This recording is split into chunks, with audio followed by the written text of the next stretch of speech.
ഞാൻ ഈ കഴിഞ്ഞ ഒരു മാസം ഡിസംബർ സീസണാണ്. നമുക്ക് ഫുള്ള് തിരുവയ്യാറ് പോകണം, അവിടെ പോകണം, ഫുള്ള് കച്ചേരികൾ കർണാട്ടിക്. അപ്പോൾ അതുകൊണ്ട് എന്നും കച്ചേരി കഴിഞ്ഞ് തീരാറാകുമ്പോഴേ എനിക്ക് ഭയങ്കര സന്തോഷമാണ്. കാരണം എനിക്ക് മസാല ദോശ കഴിക്കാമല്ലോ എന്നുള്ള. ഞാൻ ഹോട്ടലിൽ നിന്നേ കഴിക്കുള്ളൂ ഫുഡ് കച്ചേരിക്ക്. അപ്പൊ കച്ചേരി ലാസ്റ്റത്തിൽ പാടുമ്പോഴത്തേക്ക് എന്റെ മനസ്സിൽ മസാല ദോശയും വാടയും രാമേശ്വരി ഇഡലിയും എല്ലാം ഇങ്ങനെ ഓടിപ്പോവും. ഞാൻ അത് കഴിക്കുള്ളൂ. വെളിയിൽ നിന്ന് എപ്പോൾ ഒരു മാസം വെളിയിൽ നിന്ന് കഴിച്ച് ഒരു മാസം കഴിഞ്ഞ് ജനുവരി 2ാമത്തെ കച്ചേരിക്ക് പണി കിട്ടി. എനിക്ക് തൊണ്ട പ്രോബ്ലം, ഭയങ്കര ചുമ, ഭയങ്കര പ്രോബ്ലം.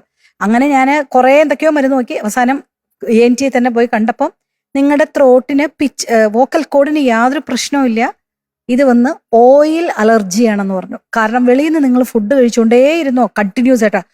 ഡോക്ടർ, ഒരു മാസമായിട്ട് രാത്രി എന്ന് പറഞ്ഞാൽ ആ വെളിയിലെ മസാല ദോശ മാത്രമല്ല, പൊറോട്ട, കിഴിപ്പൊറോട്ട എന്നൊരു സംഭവം കിട്ടും അവിടെ.